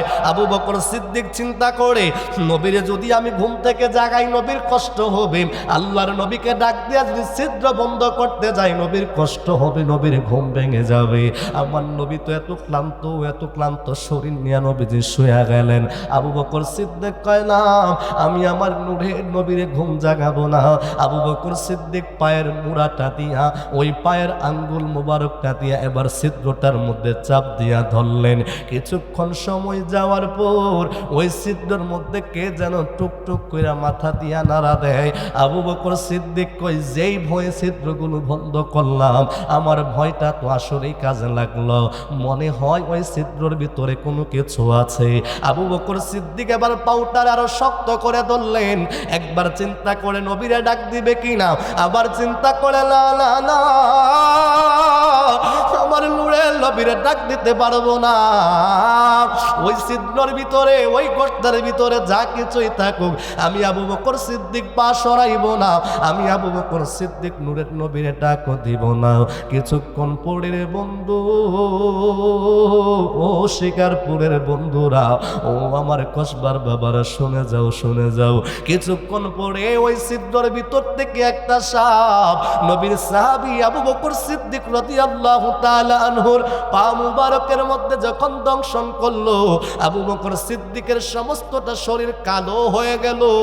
কালো হইয়া বিষের যন্ত্রণায় ছটফট ছটফট করে দুইটা চোখের পানি বিষের ব্যথায় অস্থির হইয়া চোখের পানি দুইটা ঘর ঘর করে যখন পড়াশোনা হয়ে গেল, দাড়িগুলো ভিজে আমার নবীজির গাল মুবারকের মধ্যে পানির ফোঁটা পড়ে গেল। জোরে কি আল্লাহু আকবার বলা যাবে না? আবু বকর সিদ্দিকের চোখের পানি আমার আপনার নবী রাহমাতুল লিল আলামিনের গাল মুবারকের মধ্যে পড়লেন। আল্লাহু আকবার কোন। আমার নবীজি আবার তাবাসসুম মুস্কি হাসি দিয়া কই, আবু বকর, ও আবু বকর, আবু বকর রে, তুমিও তো আমার সাথে হিজরত করেছো, তুমিও ক্লান্ত। আমি নবী বিশ্রাম নিচ্ছি, তুমি বিশ্রাম নেওয়ার সুযোগ হয় নাই, তুমি কি সেই কষ্টে কান্না করছো? আমার নবী চোখ খুলে তাকায় দেখে আবু বকর সিদ্দিকের চেহারাটা কালো হয়ে গেল। আবু বকর সিদ্দিক বলে, ফিদাকা বি ওয়া উম্মি ইয়া রাসূলুল্লাহ, নবী গো, আমার মা বাবা আপনার কদমে কুরবান হয়ে যাক। আল্লাহর কসম করে বলি গো নবী, আমি আবু বকর সিদ্দিক যদি এক রাত্র দুই রাত্র না গো নবী, আপনি যেদিন আমাকে বলেছেন আমাকে হিজরত করবেন, ওই দিন থেকে আজকে পর্যন্ত আমি আবু বকর সিদ্দিক ঘুমাই নাই। নবী গো, ও মায়ার নবীজি, আমি আবু বকর বিশ্রামের জন্য কান্না করি না, আমি আবু বকর আরামের জন্য কান্দি না। আমি আবু বকর কেন কান্দি জানেননি? আমার ওই যে পাটা দেখা যায়, আমার পায়ের মুড়ার ভিতরে একটা ছিদ্র ছিল গো নবী, আমি ছিদ্রটার পা দিয়া বন্ধ করছি। ওই ছিদ্রের ভিতরে মনে হয় কোনো সাপ আছে গো নবী, যে সাপটা আমার দংশন করলো, সাপের ব্যথায় আমি সহ্য করতে পারি না, এই জন্য আমি আবু বকর কান্না করি। আমার নবী কই, আবু বকর পাউটা সরাও, আমি দেখতে চাই কে তোমার দংশন করলো। আমার নবীজি ডাক দিয়া কই, আবু বকর, আবু বকর রে, পাউটা সরাও, আমি দেখি কে গর্তের ভিতরে। আমার নবীর সাহাবী আস্তে করে পাউটা সরাইলেন। ওই গর্তের ভিতর থেকে একটা সাপ এবার বের হইয়া সাপটা ডাক দিয়া কই, মালিক, ও আল্লাহ, তোমার নবী তো আমার কথা বুঝে, তোমার নবী তো সাপের কথা বুঝে, মাছের কথা বুঝে, কারণ তোমার নবী হলো রাহমাতুল লিল আলামিন। কথা বলেন ঠিক কিনা? সাপটা এবার ডাক দিয়া কই, নবী গো, নবী গো, নবী গো, আমার বেয়াদবি নিয়েন না গো নবী, ইয়া রাসূলুল্লাহ, নবীজি, আমি বড় আশা নিয়ে এই গুহার ভিতরে আছি গো নবীজি। আপনি জানেননি গো নবীজি, আমি দুনিয়ার কোন সাধারণ সাপ না, আমি অতি ঈসা নবীর উম্মতের একজন জিন। ওই সময় ঈসা নবীর মজলিসে আমি শুনেছি আপনি আখির জামানার নবী আসবেন, আপনার মর্যাদা সমস্ত নবীদের উপরে, আপনি নবীরে না বাড়াইলে আল্লাহ কিছুই বানাইতো না, আপনি নবীরে সৃষ্টি না করলে আল্লাহ কিছুই সৃষ্টি করতো না গো নবী। আপনি নূরের নবীরে দেখার জন্য আমি ঈসা নবীর কাছে আল্লাহর কাছে প্রার্থনা করলাম, আল্লাহ যেন আমার হায়াত বাড়ায়া দিয়ে আপনি নবীরে দেখার জন্য। ও মায়ার নবীজি, আমি এই গুহার ভিতর থেকে কোনো জায়গায় যায় না আপনি নূরের নবীকে দেখার জন্য। শুধুমাত্র তাই না গো নবী, আমি অনেকগুলো গর্ত করেছি গো নবীজি, যেন কোনো না কোনো গর্ত দিয়ে যেন বের হইয়া আপনার কদম মোবারকে যেন আমি চুমু দিতে পারি, আমি সাপ যেন আপনাকে দেখতে পারি গো নবী। ইয়া রাসূলুল্লাহ, 1000 বছর পর্যন্ত অপেক্ষা করলাম গো নবী আজকের দিনের জন্য। এ শিকারপুরের যুবক, একটা ঘন্টা তুমি মাহফিলে বসতে পারলাম, মসজিদে যায় সারাদিনের ভিতরে 24 ঘন্টা সময় 5 ওয়াক্ত নামাজের সময় দিতে তোমার ভালো লাগে না, অথচ একটা সাপ, একটা জিন 1000 বছরের আরো অধিক সময় ওই জিনটা গুহার ভিতরে নবীর জন্য অপেক্ষা করে। সাপটা ডাক দিয়া কই, নবী গো, আমি এর ভিতরে অপেক্ষা করছি আজকের দিনের জন্য, কিন্তু দিন তো আসলো কথা সত্য, কিন্তু আমি দেখলাম আপনার আবু বকর সমস্ত ছিদ্রগুলো বন্ধ করে দিল, একটা মাত্র ছিদ্র আমি খুঁজতে খুঁজতে আইসা পাইলাম। আপনি আপনার আবু বকরকে জিজ্ঞাসা করেন, আমি দংশন করার আগে আপনার আবু বকরের পায়ের মধ্যে কয়েকবার নক করলাম, আমি যতই নক করি আপনার সিদ্দিক পাউটা আরো জোর করে চাপায়া দেয়। আল্লাহ আরো জোরে কোন ইয়া রাসূলুল্লাহ, ডাক দিয়া বলেন, নবী গো, আপনার আবু বকর যতই সিগন্যাল দেয় ততই পায়ের চাপটা বাড়ায়া দেয়। আমি চিন্তা করলাম, এই মুহূর্তে আমি যদি আপনি নূরের নবীরে দেখতে না পারি, আমার এই জীবন কোনো কাজে আসবে না গো নবী। আমি যে এত অপেক্ষা করলাম, আমার অপেক্ষার কোনো মূল্যায়ন হবে না, এই জন্য আমি শেষ পর্যন্ত না পাইলাম, শেষ পর্যন্ত রক্ষা না পাইলাম, আমি বাধ্য হইয়া আপনার আবু বকরের পায়ে দংশন করেছি। ইয়া রাসূলুল্লাহ, ইয়া হাবিবাল্লাহ, আমি অন্য কোনো উদ্দেশ্যে দংশন করি নাই, একমাত্র আপনি নূরের নবীরে দেখার জন্য আমি সব আপনার সিদ্দিককে দংশন করেছি। আপনি যদি ইচ্ছা করেন আমাকে মারতে পারবেন, ইচ্ছা যদি করেন আপনি আমাকে হত্যা করতে পারবেন। আমার নবী ডাক দিয়া কয়, সাপরে, আমার মহব্বতের কারণে আমি নূরের নবীরে দেখার জন্য তুমি আমার আবু বকরকে দংশন করেছো, আর আমার আবু বকর আমি নূরের নবীরে রক্ষা করার জন্য তোমারে আসতে দেয় নাই, পা চেপে ধরে রাখলো। এইখানে অন্য কোনো কাজ কারবার না, এই জায়গাটা হলো প্রেমের কাজ কারবার। কথা বলেন ঠিক কিনা? জবানটা খুলে বলেন ঠিক কিনা? আবু বকর সিদ্দিকের সাপে কামড়াইলো, আঙ্গু নবীর মুখের থুথুই ভালো হয়ে গেল। বলো, আঙ্গু নবীর মুখের থুথুই ভালো হয়ে গেল।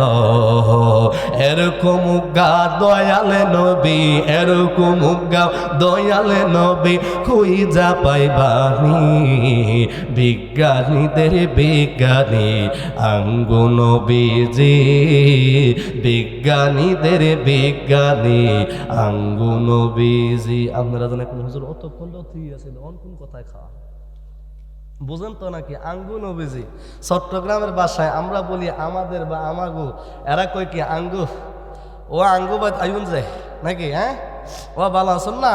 তো চট্টগ্রামের ভাষায় গজলটা বড় চমৎকার। বিজ্ঞানীদের বিজ্ঞানী আঙ্গু নবীজি, বিজ্ঞানীদের বিজ্ঞানী আঙ্গু নবীজি। বিজ্ঞানীরা রকেট চড়ে চাঁদের দেশে যায়, আঙ্গু নবী রকেট সারা মেরাজ শরীফ যায়। সুবহানাল্লাহ বলেন। বিজ্ঞানীরা রকেট চড়ে চাঁদের দেশ যায়, আঙ্গু নবী রকেট সারা মেরাজ শরীফ যায়। ওই যুগে কি রকেট বদ্ধ এগিন ছিল নি, ওই যুগে কি রকেট প্লেন এগুন ছিল নি। বিজ্ঞানীদের বিজ্ঞানী আঙ্গু নবীজি, বিজ্ঞানীদের বিজ্ঞানী আঙ্গু নবীজি।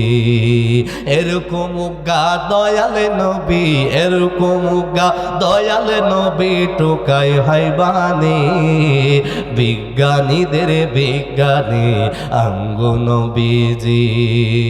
আবু বকর সিদ্দিকের সাফে কামড়াইছে, আঙ্গু নবীর মুখের থুতুই বালা হয়ে গেছে। আল্লাহু আকবার বলেন। আবু বকর সিদ্দিকের সাফে কামড়াইছে, আঙ্গু নবীর মুখের থুতুই বালা হয়ে গেছে। ওই যুগে কি হাকিম বৈদ্য সেদিন ছিল নি বিজ্ঞানীদের বিজ্ঞানী আঙ্গু নবীজি, বিজ্ঞানীদের বিজ্ঞানী আঙ্গু নবীজি। আওয়াজ করে কি আল্লাহু আকবার বলা যায় না? আমার নবী ডাক দিয়ে বলে, ও সাব, তুমিও আমার মহব্বতে আবু বকর সিদ্দিককে দংশন করেছো, আর আমার আবু বকর নবীর মহব্বতে নিজের জীবন কোরবান দিয়ে দিয়েছে, আমি কাউকেই মরতে দিব না। আমার নবী ডাক দিয়া কয়, আবু বকর, ও আবু বকর, তোমার পাউটা আমার সামনে বাড়ায়া দাও। আমার নবীদের ঠোঁট মুবারক থেকে, জিহ্বা মুবারক থেকে একটু করে আমার নবী লালা মুবারক নিয়াও। আবু বকর সিদ্দিকের সেই বিষের সংশন করাম, সেই জায়গাটার মধ্যে আমার নবী যখন লাগায়া দিলেন, কিতাবের ভিতরে পাওয়া যায় রে, মুহূর্তের ভিতরে আবু বকর সিদ্দিকের সমস্ত ব্যথা দূর হয়ে গেল, আবু বকর সিদ্দিক পরিপূর্ণ সুস্থ হয়ে গেল। জোরে জোরে কে সুবহানাল্লাহ বলবেন। নবীজি আমার সেই পর্বতের মধ্যে ওই গুহায় 3 দিন ছিল। কয়দিন? 3 দিন। জোরে কয় না, কয়দিন? 3 দিন। প্রথম দিন সাপের কারবার শেষ, দ্বিতীয় দিন আমার নবী গুহার ভিতরে। আবু বকর সিদ্দিক বলে, ইয়া রাসূলুল্লাহ, ওই তো কাফেররা চলে আসে, নবী গো আমরা কি করব, মনে হয় ধরা পড়ে যাব। আমার নবী কয়, আবু বকর এই দিকে তাকাও। আবু বকর সিদ্দিক অপর দিকে তাকাইলেন। আমার নবী কয়, কি দেখো? আবু বকর সিদ্দিক বলে, ইয়া রাসূলুল্লাহ, নৌকা দেখা যায়। নবী বলেন, ও আবু বকর, তারা যদি এই দিক দিয়ে আসে, আমি নবী তোমাকে নিয়ে ওই দিক দিয়ে বের হয়ে যাব। জোরে কি সুবহানাল্লাহ বলা যাবে না? পারে কে যাবে নবীর নৌকাতে আয়, পারে কে যাবি নবীর নৌকাতে আয়। ওরে রূপ কাষ্টের ওই নৌকা খানি, রূপ কাষ্টের ওই নৌকা খানি, নাহি ডুবার বই পারে কে যাবি নবীর নৌকাতে আয়, পারে কে যাবি নবীর নৌকাতে আয়। কথা বলেন ঠিক কিনা বাবা?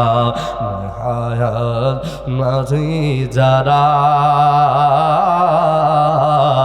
তুফানে যাবে মারা একই ধাক্কায়। কথা বলেন ঠিক কিনা বাবা? আবু বকর সিদ্দিক বলে, হাই রে, ঢুকলাম গুহার ভিতর, এতদিন তো কিছুই ছিল না, এখন নৌকা কোথায় থেকে আসলো, ঘাট কোথায় থেকে আসলো? আবু বকর সিদ্দিক কয়, এটাই হলো আমার নবীর মুজিজা। জবানটা খুলে কি সুবহানাল্লাহ বলবেন না?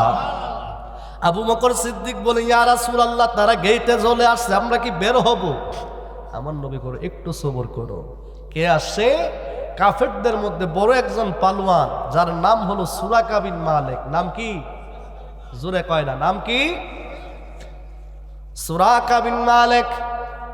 ঘোড়া নিয়ে আসতেছেন নবীজিকে ধরার জন্য। কেন? কারণ কি? আবু জাহেল ঘোষণা দিয়ে দিয়েছেন, মুহাম্মদ সাল্লাল্লাহু আলাইহি ওয়াসাল্লামকে যে ধরতে পারবে 100 লাল উট দেওয়া হবে। কয়শো? 100 লাল উট। সাধারণ কথা না মিয়া, এখানেই শেষ না, সান কপালওয়ালা ঘোড়া দেওয়া হবে 100। কি কন? এই জামানায় যদি ধরা হয় 1 কোটি টাকার চাইতে বেশি হবে। 1 কোটি টাকার চাইতে বেশি হবে। টাকার জন্য মানুষ আমগো দেশে মারতেছে। কথা বলেন ঠিক কি না? গতকালকের নিউজ, এনসিপির একজন নেতা, তাকে ওই হাদির মতোই হত্যা করা হয়েছে, শুট করে মাথার মধ্যে। তো অনেকে ভাবছিলেন সেটা মনে হয় হাদির হত্যার সাথে রিলেটেড, কিন্তু পরবর্তীতে গোয়েন্দারা আবিষ্কার করলেন যে না, এই হত্যার পিছনের রহস্য কি? ওই রহস্য হলো ওই এনসিপির নেতা, তিনি খুব ভালো লোক ছিলেন। কেমন ভালো লোক? তিনি নেশা করতেন, নেশার কারবার করতেন। কিসের কারবার? আমি কইলে তো আপনারা আবার রাজনৈতিক মামলা ডুহাই দিবেন, কিন্তু কি করবেন, সত্যটা তো বলতে হবে। এটা আমি বলছি না, আমি বললেন আমার ঢুকাইতেন। নিউজ কভার হয়েছে, সাংবাদিকরা সেটা নিউজ করেছেন, প্রশাসনের কাছ থেকে সেই স্টেটমেন্ট দেওয়া হয়েছে। সেটা যদি আমি বলি, আমার কি কোনো দোষ আছে? কথা কয় না, আছে? আমি বললে তোমার জ্বলে কেন? এটা তো আমি বলি নাই, প্রশাসন বলতেছে। সুতরাং আমার বলতে কোনো অসুবিধা নাই। প্রশাসন জানাইলেন ওই এনসিপির নেতা সে নেশার বাণিজ্য করত, শুধু নেশার কারবার করত এমন না, ওই ঘরে সে মাঝে মাঝে বিভিন্ন মহিলা নিয়ে যাতায়াত করতো। নাউজুবিল্লাহ কইতেন না? আরো আসতে কইন নাউজুবিল্লাহ। তো তাদের মধ্যে সেই টাকার কারবার, নেশার টাকার দ্বন্দ্ব নিয়া, তাদের টাকা পয়সার ভাগ বাটোয়ারা নিয়া দ্বন্দ্ব হয়েছে, সহজ পদ্ধতি গুলি দিয়ে মেরে ফেলছে। এটার নাম কখনো জীবন হতে পারে না। কথা বলেন ঠিক কিনা? আমগো সমাজেও অনেক মানুষ আছে নেশার কারবার করেনি, তো মাঝে মাঝে শোনা যায় সারা বছর ব্যবসা করে ধরা পড়ে না, হঠাৎ ধরা পড়ছে। কারণ কি? কিরে তে তো সুরা কারবার আজকাল নতুন না পুরা, তো ধরা পড়লো কা? পরে খবর বাইরো তার লগের একজন পার্টনারের সাথে দ্বন্দ্ব, সোর্স দিয়া ধরাই দিচ্ছে। কথা কোন ঠিক নেই? তার মানে বোঝা গেল সুরও কি করে না, মাঝে মাঝে এই সুরের মধ্যেও কি আছে? ধর্মের বিচ্যুতি আছে। সুতরাং হারামের মধ্যে বাজান আরাম নাই। কথা কোন ঠিক কিনা? হালালের যদি 1 টাকা হয় সেটার মধ্যে শান্তি আছে, সেটার মধ্যে রহমত আছে। এজন্য আমি প্রায় সময় বলি, আমার একজন রিক্সা চালক, সে সারাদিন রিক্সা চালাই, তার যেই শান্তিতে ঘুম হয়, একটা সুদখোর সারাদিন যদি লক্ষ টাকাও ইনকাম করে, তার রাতের ঘুমটা সেরকম হয় না। কথা বলেন ঠিক কিনা? আমার একটা শ্রমিক, সে যদি ইটের কাজ করে, বিল্ডিং এর কাজ করে, একটা দিন মজুর মাঠের ভিতরে সারাদিন যদি ক্ষেত খামারের কাজ করে, রাতের বেলায় এশারের নামাজটা পড়ে বিবিরে বলে তাড়াতাড়ি খাবার দাও বেড়ে খায়া ঘুমাই যামু, তো সন্ধ্যা রাত এশারের নামাজটা পড়ি না, বেড়ার মতন গরম বাত্রে হায়া ঘুমবে। কথা কোন ঠিক নেই? আর সুদখোর বেড়া আয়া রাতের বেলা হিসাব করে, ও ভাই সাহেব দোকানের টেহারা যেমন বুঝাইতেছে, কি দোকানের টেহা? কুম্বালা দিবা টেহা তো মাসটা ভারী গেছে, গাইজা 2 তারিখ তাড়াতাড়ি দেলাও। আবার ফোন দে কইও দোকানের টেহাড়া 2 তারিখ, পরের দিন সোয়াল উঠটা যায় বয়েছে দোকানের টেহাড়া, তো নিজে সুদ খাইব এমনা আতফাতে ভিক্ষার মতন। কথা কোন ঠিক নেই? এ জোরে কোনা ঠিক নিও যায় আতফাতে নি, তো তোর টেহা তুই যে সুদ হারাম জায়গা এটা ভিক্ষা করে হানোর মতন। কথা কোন ঠিক কিনা? সুদ করে আসে নিও আগুমা, সুদের ওয়াজ করলে বেড়া দাওয়াত দিতি না, আবার আমি জানি এমন রেকর্ড আমার লোকে আছে। আমি মাহফিল করতে গেলাম তেল্লাফাড়া, এই তেল্লাফাড়া আছে না, তেল্লাফাড়া গ্রামের নাম বললে হয়তো মিডিয়ার যুগ, তারা হয়তো শুনবে, সত্য শুনতে তো অসুবিধা নাই। আমি যাওয়ার পরে আরো 2 জন বক্তা ছিলেন, একজন ছিলেন কচুয়ার পীরসা হুজুর, আরেকজন ছিলেন। তো কমিটি যায় কই হুজুর আমরা কয়েকটা সাবজেক্ট নির্ধারণ করছি, কিন্তু একটা সাবজেক্ট কেউ নেয় না। কোনটা? কই সুদ। আমি কই বেড়া এই সাবজেক্ট কেউ নিব? এই সাবজেক্টে ওয়াজ করলে মাহফিল পাওয়া যেত না। কয় না হুজুর এটা নিয়ে ওয়াজ করুন লাগবো, আমগো সমাজে সুদ খুব বাইরে গেছে।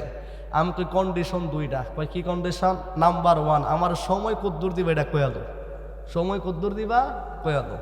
কয় ঠিক আছে হুজুর সময় দেব কমপক্ষে 1.5 ঘন্টা। কমপক্ষে কয় ঘন্টা? আমি কই ঠিক আছে, এবার মন মতো হয়েছে। আরেকটা শর্ত আছে। কই কি শর্ত? আমি কই সুদের ওয়াজ করাম ঠিক আছে, যদি কারো উফরে ফিরা জায়গা এর লিগা কিন্তু আমারে কিছু কই যাতা না। কয় না ঠিক আছে হুজুর আপনি ইচ্ছা মতো ওয়াজ করবেন। ঠিক আছে, তো কয় ঠিক আছে। এবার খাবার টাবার খাওয়াইলো, মাইকে নিয়ে দিল, স্টেজে শুরু করলাম ওয়াজ। খুতবাটা ফইরা কোনো মতে একটু সামনে যা যেই সুদের ওয়াজ শুরু করলাম, গড়ির কাড়ায় ছায়া দেখলাম মাত্র 42 মিনিট। কয় মিনিট? এবার লগের 42 মিনিট পরে তো নামাই দিছে, ধরুন আধা ঘন্টা গেছে। আমার সম্ভবত বাম পাশে ছিল, বাম পাশে মসজিদের ইমাম সাহেব এমনি গুত্তা খেরেতে গুত্তাই কা ঘটনা কি আমি তো আর বুঝতেছি না, তেজে কিরে গুত্তাই তে খালি এমনে চাই হামনে চাই, মানে ফুলা ফাইন ডাহে আলে আইতো ঘটনা তো আর আমি বুঝতেছি না। এখন কতক্ষণ পরে দেখি কেউ জন আয় না, তে নিজেই নেমা গেছে গা, যাই কতক্ষণ পরে আরেকটা বক্তা লয়ে পড়ছে। সময় হলো 42 মিনিট। কয় মিনিট? কথা কনা ক মিনিট? 42। আমি কইলাম কি রে, আমার তো 1.5 ঘন্টা সময়, একদম মাইকেই বলছি কি রে, আমার তো সর্বনিম্ন মিনিমাম সময় 1.5 ঘন্টা, মিনিমাম 1.5 ঘন্টা, ম্যাক্সিমামের কোনো লিমিট নাই। তো মিনিমাম যদি 1.5 ঘন্টা হয়, সময় তো 42 মিনিট গেল। আমি জিগাইলাম গড়ি কি আমারটা নষ্ট না তারারটা নষ্ট, কোনটা? যদি গড়ি নষ্ট না হয় তাহলে 42 মিনিট পরে তো বক্তা আসার কথা না। তখন আসছে তো আসছে। তখন আমি বললাম যে আমার আসলেই আলহামদুলিল্লাহ অহংকার না বাজান, আমার ডিকশনারিতে এমন অভ্যাস নাই। অনেক বক্তারা আছেন, বক্তা চলে আসলেও ভাইরাল হওয়ার জন্য আধা ঘন্টা 40 মিনিট আরো চিল্লায়, আসেনি? কিন্তু আমার মাথায় এতটুকু কমন সেন্স আছে, যদি কমিটি মনে করতো আমাকে দিয়ে আরো কন্টিনিউ করা উচিত, তাইলে তারা আমার পরবর্তী বক্তা আনতো না। কথা বলেন ঠিক না? পরবর্তী বক্তা যখন চলে আসে তখন আমাকে বুঝতে হবে হয়তো সময়ের কোনো লিমিটেশন আছে, অথবা যেই কোনো কারণবশত, অথবা যিনি পরবর্তী বক্তা হয়তো ওনার কোনো সমস্যা থাকার কারণে কমিটি নিয়ে আসে, তখন আমাকে ছেড়ে দেওয়া উচিত। তখন আমি ছেড়ে দেওয়ার আগে একটা কথাই বলছি যে আমি মাইকের শুরুতেই কমিটিকে বলছিলাম সুদের ওয়াজ করলে আধা ঘন্টার বেশি টিকা যায় না, এটা আজকে প্রমাণ হয়ে গেল। বইলা আমি চলে আসলাম, মানুষগুলো অনেকে জিগার দিয়ে বেরোয় গেছে, রাস্তা দিয়া যায় আর মানুষ গাইল্লাই, হুজুর তো ঠিক জায়গা তুই ধরছে, বেটা কাই তুই তো না কেরে, বেটা নিজই তো সুদ খা। পরে বুঝলাম কারবার কিরে, আর তুই যে গুইতেই তো না কিরে, শিং মাছ দেখবেন বাজার থেকে কিনা নিয়া কত মুরসামুরসি করে, ডেক্সির মধ্যে দিয়ে বেরিয়ে কত লবণ দেনিও, দেওয়ার পরে একটা নাচ একটা নাচ দেয়নি দিয়া কত গারগুর ফালায় সব মইরা দেয়। কারণটা কি? লবণ যখন দেওয়া হো তারপরে জুকের মধ্যে লবণ দিলে জুক মুহূর্তে মারা যায়। কথা কোন ঠিক না? তো ঠিক ওইভাবে সুদখুরের ওয়াজ করলে সুদখুররাও এইভাবে টিকতে পারে না। কথা বলেন ঠিক কি না? ভাইয়েরা আমার, কোন কোথায় ছিলাম মনে আছে? সুরাকা বিন মালিক। সুরাকা বিন মনে আছে তো আপনাদের? ঘটনাটা মনে আছে না? সুরাকা বিন মালিক 100 উট, লাল উট, 100 সান কফাদের ঘোড়া, এই লোভে সুরাকিন মালিক আমার নবীকে ধরার জন্য গেলেন। নারায়ে তাকবীর, নারায়ে রিসালাত। প্রধান অতিথির আগমন, প্রধান অতিথির আগমন, মুফতি জসিমউদ্দিন মুজাহিদি সাহেবের আগমন শিকারপুরের পক্ষ থেকে। নারায়ে তাকবীর, নারায়ে রিসালাত। কেমন আছে?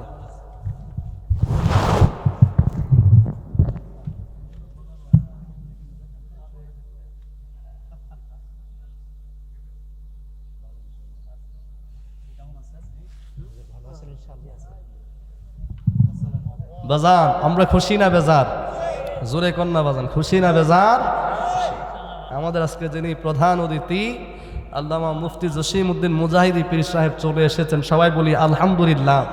ওই যে আমি আগেই বলছি ডিকশনারি একটাই, যেখানে বক্তা আসবে সেখানেই ফুল স্টপ। সুতরাং আমি সুরাকা বিন মালিকের ঘটনাটা আর সামনে নিয়ে যাচ্ছি না, শুধু এতটুকুই বলে দেই সুরাকা বিন মালিক আমার নবীকে ধরার জন্য 100 উট 100 ঘোড়ার পাগল হয়ে গিয়েছেন, কিন্তু সর্বশেষ আমার নবীর হাতে কলমা পড়ে মুসলমান হয়ে চলে এসেছেন। জুড়ে বলেন না সুবহানাল্লাহ। যদি আবার কখনো সুযোগ হয়, সেই সুরাকা বিন মালিক কেন ইসলাম গ্রহণ করলো? কারণ 1 কোটি টাকা তো সাধারণ কোনো টাকা না। এই যুগে 10,000 টাকা হইলে মানুষ হত্যা করে ফেলে। কথা বলেন ঠিক কি না? আরও শুধু তাই না বাজান, আরেকটা ঘটনা আমি দেখলাম আজকে, সেই চট্টগ্রাম হাটহাজারির ঘটনা। আপনারা মনে হয় দেখেছেন, বাবার লাশ প্রায় 40 ঘন্টার উপরে ফ্রিজের ভিতরে ছিল। 40 ঘন্টার উপরে ফ্রিজের ভিতরে ছিল। বাবার 2 সংসার, এক সংসারের বাচ্চাদেরকে সম্পদ হেবা করে দিয়েছেন, আরেক সংসারের ছেলেদেরকে দেয় নাই। সেই সংসারের ছেলেরা আপিল করেছেন। শেষ পর্যন্ত পুলিশ প্রশাসন এসে জায়গা হইল 4 শতক। ক শতক? কথা কোনা জায়গা কয় শতক? 4 শতক জায়গার জন্য বাবার লাশটা প্রায় 50 ঘন্টার কাছাকাছি সময় ফ্রিজিংয়ে রেখেছেন, কবর দিতে দেয় নাই। এমন কুলাঙ্গার সন্তানও জমিনে আছে। কথা কোন ঠিক কিনা? এই জন্য টাকা পয়সা দিয়ে কি করবেন? মরার পরে জিফুতাতে ফিটাফিটি করবো, ওই রকম লাশ কবরে রাখা দিব। সেই জন্য নেককার সন্তান করবেন। আল্লাহ যেন এই ধরনের কুসন্তান থেকে, এই ধরনের কুলাঙ্গার সন্তান থেকে আল্লাহ যেন আমাদেরকে হেফাজত করে। আমিন কোন? আল্লাহ যেন আমাদেরকে সালেক এবং নেককার সন্তান যেন আল্লাহ আমাদেরকে দান করে। বলেন আমিন। আপনাদের ইমাম সাহেব একটা আরজি দিয়া দিছে। ও গো কি সুবিধা, আমার নানা দিলে চা খাইতে খেতে আমি গোসল দেখাই দিত। আচ্ছা যাক, কি করার, ইমাম সাহেব হইলো এই এলাকার জন্য বাদশাহ, ঠিক নিও, নেতার হুকুম না মানলে পরে দইটা হইতো না, আবার সমস্যা আছে, আসেনি? একদিক দিয়া নেতা, আরেক দিক দিয়ে একটা পরিচয় আছে। আপনারা হয়তো আমাকে চিনবেন, এই মাহফিলে আমার শ্বশুর যিনি ছিলেন নিবরা গাউসিয়া হাবিবিয়া বুরহানিয়া দরবার শরীফে তিনি পীর সাহেব ছিলেন, আলহাজ শাহ সফি বুরহানুদ্দিন রহমতুল্লাহি আলাই। আমি ওনার ছোট মেয়ের জামাতা, সেই হিসাবে আমাদের আশেক এলাহি সাহেব হজরত মাওলানা আশেক এলাহি এবং আপনাদের মসজিদের যিনি ইমাম খতিব মাওলানা কারি হুসাইন আহমদ সাহেব, ওনারা দুইজন আমার শ্বশুরের কাছে বায়াত গ্রহণ করেছেন। তো সেই হিসাবে ওনাদের সাথে আমার একটা রুহানি সম্পর্ক আছে, ঠিক না?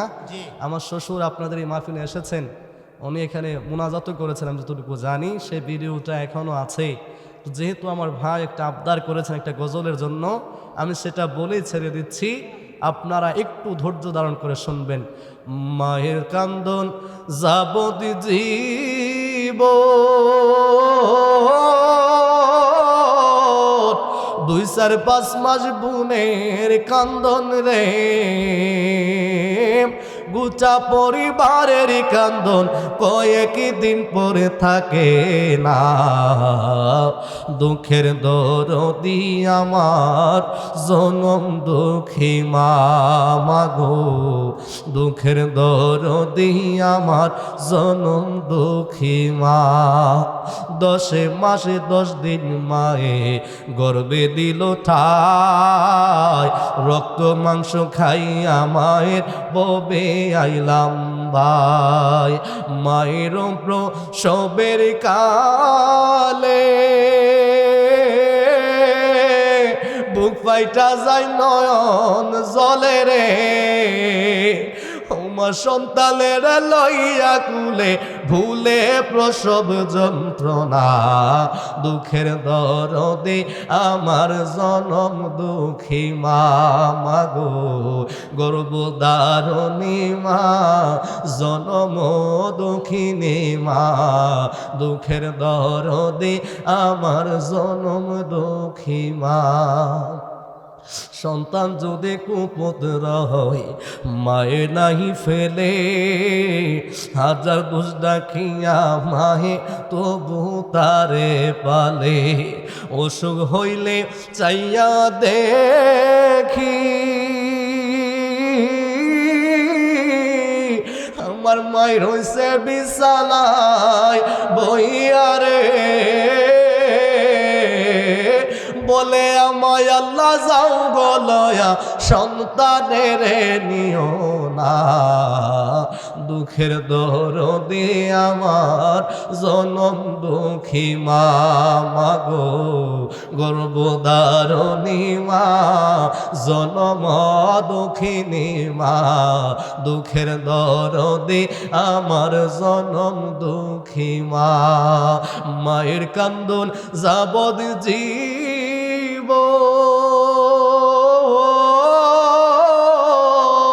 2-4-5 মাস বুনের কান্দন রে, গোটা পরিবারের কান্দন কয়েক দিন পরে থাকে না। দুঃখের দরদি আমার জনম দুঃখী মা, গর্ভধারণী মা জনম দুঃখিনী মা। দুঃখের দরদি আমার জনম দুঃখী মা। আমি গুনাহগারের মা নাই। এখানে যিনি আজকের মাহফিলের প্রধান অতিথি মুফতি জসিমউদ্দিন মুজাহিদ হুজুর, ওনার আব্বাও কিছুদিন আগে ইন্তেকাল করেছেন, আপনারা দেখেছেন। তো আল্লাহ যাদের মা নাই, যাদের বাবা নাই, আল্লাহ যেন আমাদের মা বাবাকে জান্নাতি করে। সর্বশেষ হুজুরের কাছে দোয়া চাই, আপনাদের কাছে দোয়া চাই। আমি শামসুল আলম হুসাইনি, এখানে